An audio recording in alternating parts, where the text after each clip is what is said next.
안녕하세요. 사랑하는 형제자매 여러분. 오늘은 많은 분들이 궁금해하시는 질문에 대해 이야기하려고 합니다. 회개할 때에는 왜 조상들이 지은 죄까지 회개해야 하는가? 혹시 여러분도 이런 경험이 있으신가요? 아무리 열심히 신앙생활을 해도, 아무리 기도해도, 우리 가정에는 계속해서 비슷한 문제들이 반복됩니다. 경제적인 어려움이 대를 이어 계속되거나, 가족 간의 불화가 끊이지 않거나, 아니면 알 수 없는 질병이나 사고가 자꾸만 일어나는 것 말입니다. 저 역시 오랫동안 이런 의문을 품고 살았습니다. 왜 우리 가정에만 이런 일들이 계속 일어나는 걸까요? 하나님은 정말 공의로우신 분인데 왜 조상들이 지은 죄 때문에 후손들이 고통을 받아야 하는 걸까요?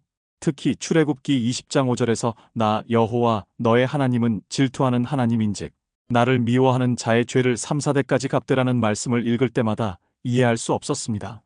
이것이 정말 사랑의 하나님이 하실 일일까요? 그런데 이 모든 의문이 한순간에 해결되는 놀라운 경험을 하게 되었습니다. 하나님께서 저에게 보여주신 영적인 원리를 통해 조상의 죄에 대한 회개가 왜 필요한지, 그리고 그것이 얼마나 놀라운 축복의 통로가 되는지를 깨닫게 된 것입니다. 위대한 설교자 찰스 스펄전은 이렇게 말했습니다. 기도는 하늘의 전화이다. 정말 그렇습니다. 하나님께서는 우리의 기도를 통해 세대를 초월한 치유와 회복의 역사를 이루고 계십니다. 오늘 이 간증을 통해 여러분도 가족의 영적인 족쇄로부터 완전히 해방되는 은혜를 경험하시기를 간절히 바랍니다. 이야기는 제가 신혼 초기로 거슬러 올라갑니다.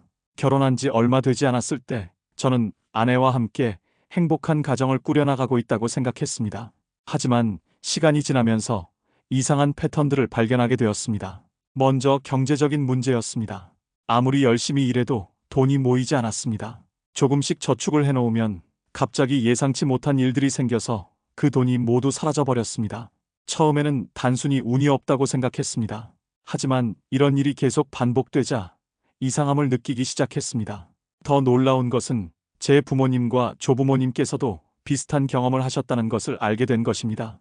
어머니께서 말씀하시기를 저희 집안은 대대로 돈복이 없었다고 하셨습니다. 할아버지도 아버지도 열심히 살았지만 늘 경제적으로 어려움을 겪으셨다고 했습니다. 그뿐만 아니라 건강 문제도 있었습니다. 저희 집안 남자들은 대부분 특정한 질병으로 고생을 했습니다.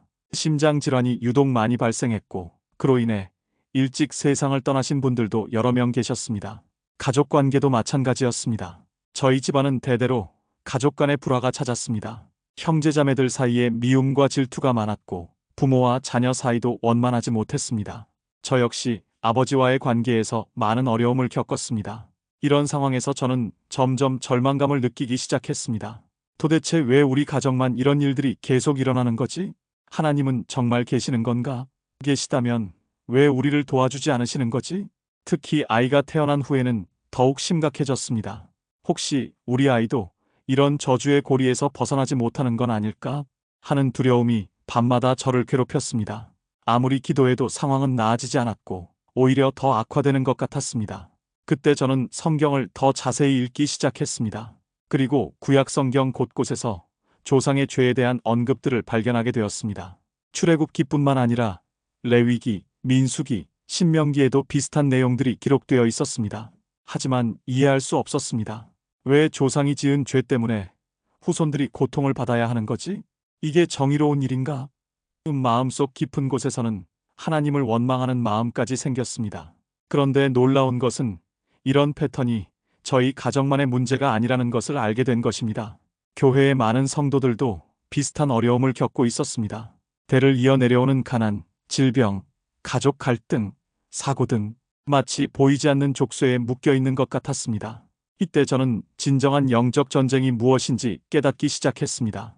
에베소서 6장 12절에서 말씀하시는 혈과 육에 대한 것이 아니요 하늘에 있는 악의 영들에 대함이라는 말씀이 현실로 다가왔습니다. 상황이 가장 절망적이던 어느 날 밤이었습니다. 아이가 갑작스럽게 고열에 시달렸고 병원에 가봐도 원인을 찾을 수 없었습니다. 의사는 원인 불명이라고만 했습니다. 그날 밤 저는 아이를 안고 통곡하며 기도했습니다. 하나님, 정말 계시다면 응답해 주세요. 저는 더 이상 견딜 수가 없습니다. 도대체 왜 우리 가족에게만 이런 일들이 계속 일어나는지 알려주세요. 제가 무엇을 해야 하는지 가르쳐 주세요. 그때였습니다. 갑자기 마음 깊은 곳에서 따뜻하면서도 분명한 음성이 들려왔습니다. 아들아, 내가 걷고 있는 이 길이 바로 내가 예비한 길이다. 두려워하지 말라. 나는 내 조상들의 하나님이요 너의 하나님이며 내 후손들의 하나님이다. 그 순간 온몸에 전율이 일어났습니다. 분명히 하나님의 음성이었습니다. 그리고 이어서 더욱 놀라운 음성이 들려왔습니다. 내 조상들이 지은 죄가 세대를 이어 내려오고 있다. 하지만 이제 너를 통해 그 족쇄를 끊고 싶다. 내가 그들을 대신하여 회개하면 나는 3, 4대의 저주를 3, 4대의 축복으로 바꾸어 주겠다. 그 순간 저는 성경 말씀들이 새롭게 이해되기 시작했습니다. 출애굽기 20장 5절에서 나를 미워하는 자의 죄를 3, 4대까지 갚으라고 하신 후에 바로 6절에서 나를 사랑하고 내 계명을 지키는 자에게는 1000대까지 은혜를 베풀리라고 하셨습니다. 하나님께서는 저주보다는 축복을 원하고 계셨던 것입니다. 3대, 4대의 저주보다 1000대의 축복이 하나님의 본심이었습니다. 다만 그 축복의 통로가 필요했고 그것이 바로 대신 회개였던 것입니다. 그때 다니엘서 9장의 말씀이 마음에 강하게 임했습니다. 다니엘이 자신의 죄가 아닌 조상들과 민족의 죄를 대신 회개했던 것처럼 저도 우리 가문의 죄를 대신 회개해야 한다는 깨달음이 왔습니다. 하나님, 저는 지금까지 이해하지 못했습니다. 조상의 죄를 왜 후손이 회개해야 하는지 몰랐습니다. 하지만 이제 알겠습니다. 이것은 저주가 아니라 축복의 기회였습니다. 그날 밤 저는 새벽까지 기도하며 우리 가문의 죄들을 하나하나 회개하기 시작했습니다. 비록 제가 직접 짓지 않은 죄들이었지만 그 죄들로 인해 상처받으신 하나님의 마음을 생각하며 진심으로 회개했습니다. 하나님, 저희 조상들이 우상을 섬겼다면 용서해 주세요. 저희 조상들이 이웃을 미워하고 해를 끼쳤다면 용서해 주세요. 저희 조상들이 하나님을 멀리하고 자신의 욕망만을 추구했다면 용서해 주세요. 그리고 예수 그리스도의 십자가 보혈을 의지하여 모든 저주와 족쇄들을 끊어달라고 간절히 기도했습니다. 마태복음 16장 19절에서 내가 땅에서 매면 하늘에서도 매일 것이요 내가 땅에서 풀면 하늘에서도 풀리리라고 하신 말씀을 붙들고 기도했습니다. 그 순간 놀라운 일이 일어났습니다. 마치 보이지 않는 사슬들이 하나하나 끊어지는 것 같은 느낌이 들었습니다. 그리고 아이의 열도 서서히 내리기 시작했습니다. 그날 새벽 기도를 마친 후 저는 완전히 다른 사람이 된 것 같았습니다. 마음 깊숙한 곳에서 오랫동안 짓눌러왔던 무거운 짐이 사라진 것 같았습니다. 그리고 아이는 완전히 회복되어 평온하게 잠들어 있었습니다. 그것은 시작에 불과했습니다. 그 후 몇 주 동안 우리 가정에는 놀라운 변화들이 일어나기 시작했습니다. 먼저 경제적인 축복이 임했습니다. 오랫동안 막혔던 사업이 갑자기 풀리기 시작했습니다. 예상치 못한 곳에서 도움의 손길이 나타났고 투자했던 것들이 좋은 결실을 맺었습니다. 무엇보다 돈을 관리하는 지혜가 생겼습니다. 전에는 아무리 벌어도 새어나갔는데 이제는 조금씩이라도 차곡차곡 모이기 시작했습니다. 건강에도 놀라운 변화가 있었습니다. 저희 집안 대대로 내려오던 심장질환의 가족력이 있었는데 검사를 받아보니 제게는 전혀 문제가 없었습니다. 의사도 신기해했습니다. 유전적으로는 위험 요소가 있는데 실제로는 아주 건강하다고 했습니다. 무엇보다 가족 관계에서 큰 변화가 있었습니다. 오랫동안 써먹했던 아버지와의 관계가 회복되기 시작했습니다. 아버지께서도 어느 날부터 저에게 다가오시기 시작했고 서로 마음을 터놓고 대화할 수 있게 되었습니다. 그때 아버지께서 들려주신 이야기는 제게 더 큰 확신을 주었습니다. 사실 우리 집안에는 예전부터 내려오는 이야기가 있다며 말문을 여셨습니다. 내 증조할아버지 때부터 무당을 찾아다니며 귀신을 섬기던 일들이 있었다. 그 이후로 집안의 우환이 끊이지 않았다. 그 순간 모든 것이 이해되었습니다. 우상 숭배의 죄가 세대를 이어 내려오면서 우리 가문에 영적인 족쇄가 씌워져 있었던 것입니다. 하지만 이제 예수 그리스도의 보혈로 그 족쇄가 완전히 끊어진 것입니다. 시편 23편의 말씀이 새롭게 다가왔습니다. 여호와는 나의 목자시니 내게 부족함이 없으리로다. 그가 나를 푸른 풀밭에 누이시며 쉴만한 물가로 인도하시는도다. 내 영혼을 소생시키시고 자기 이름을 위하여 의의 길로 인도하시는도다. 정말로 하나님께서 우리를 푸른 풀밭과 쉴만한 물가로 인도해주고 계셨습니다. 오랫동안 메마른 광야 같았던 우리 가정이 생명의 샘물이 솟아나는 축복의 터전으로 변화되고 있었습니다. 그리고 하나님께서는 이런 음성으로 다시 한번 확신을 주셨습니다. 아들아, 이제 내가 조상의 죄로 인한 저주를 끊었으니 너와 내 후손들에게는 1000대까지 축복이 임할 것이다. 두려워하지 말고 담대하게 나아가라. 아내도 놀라운 변화를 경험했습니다. 결혼 후 계속 우울감에 시달렸는데 갑자기 마음이 밝아지기 시작했습니다. 그리고 오랫동안 원하던 둘째 아이도 생겼습니다. 의사는 의학적으로는 설명하기 어려운 일이라고 했습니다. 교회에서도 저의 간증을 듣고 많은 분들이 은혜를 받았습니다. 비슷한 고민을 하던 분들이 조상의 죄에 대한 회개를 한 후 가정에 놀라운 회복의 역사가 일어났다는 간증들이 이어졌습니다. 로마서 8장 28절의 말씀이 현실로 나타나고 있었습니다. 우리가 알거니와 하나님을 사랑하는 자, 곧 그의 뜻대로 부르심을 입은 자들에게는 모든 것이 합력하여 선을 이루느니라. 정말로 하나님께서는 우리 가문이 모든 아픔과 상처들까지도 합력하여 선을 이루게 하셨습니다. 이 모든 경험을 통해 저는 조상의 죄에 대한 회개의 성경적 원리를 깨닫게 되었습니다. 이것은 단순히 개인적인 경험이 아니라 하나님께서 성경 전체를 통해 보여주시는 분명한 원리였습니다. 첫째, 하나님께서는 개인이 아닌 언약 공동체를 다루고 계신다는 것입니다.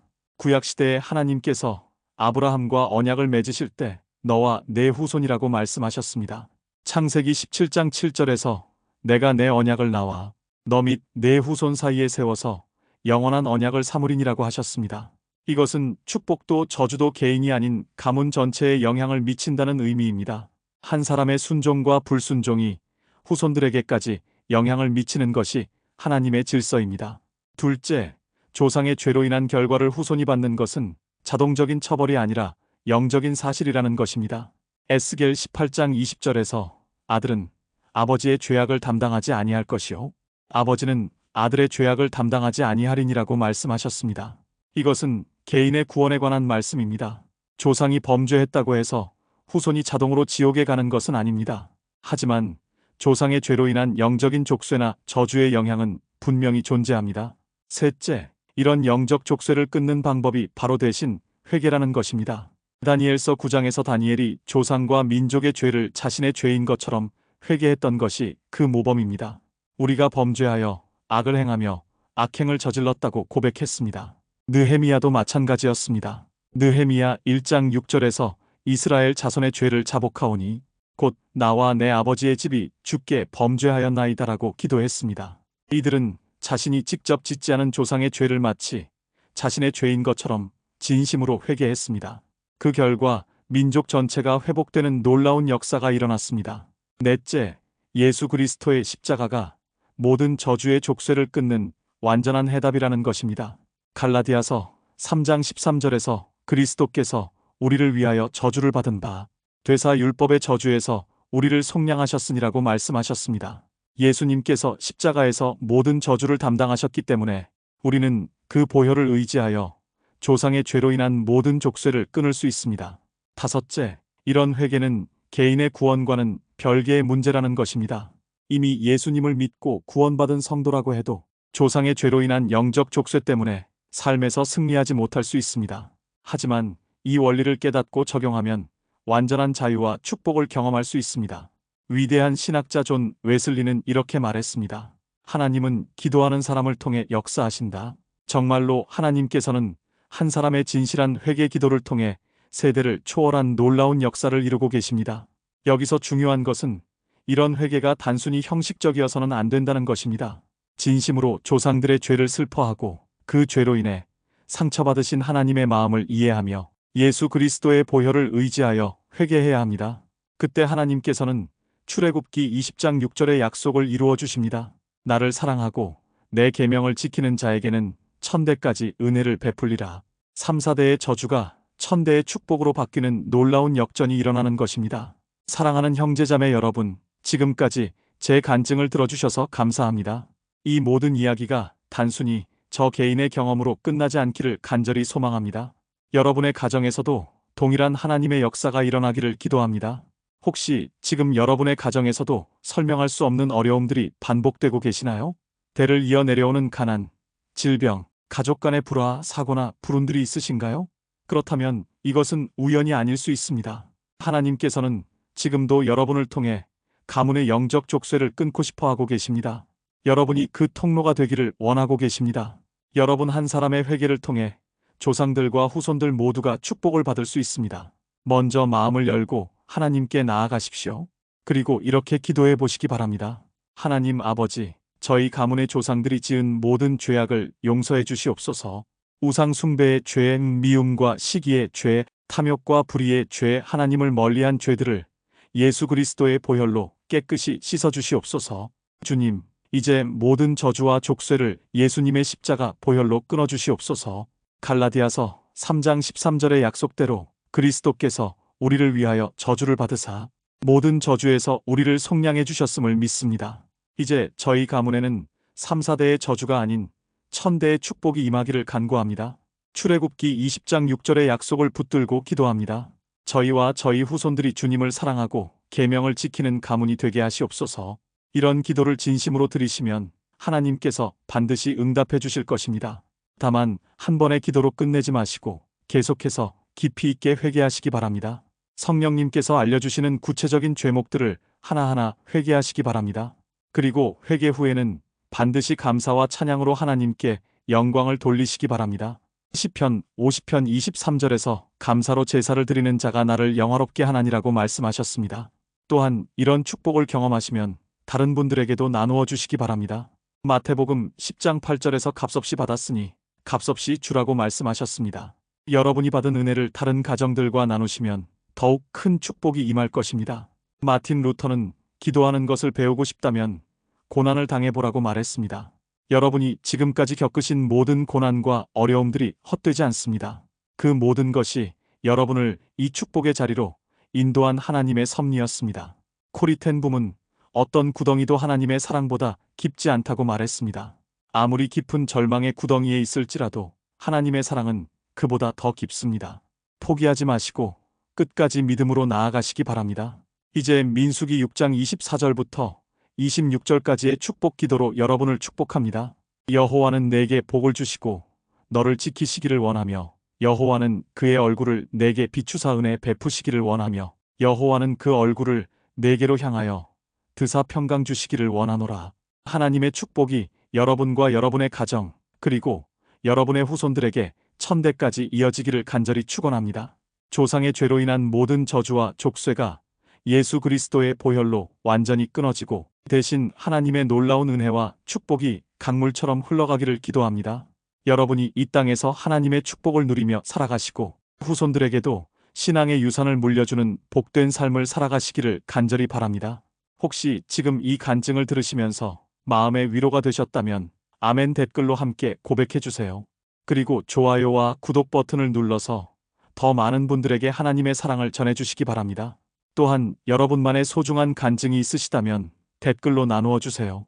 서로의 믿음을 격려하고 세워가는 아름다운 공동체가 되기를 소망합니다. 하나님의 축복이 여러분의 가정과 삶 위에 충만하기를 기도합니다. 감사합니다. 아멘.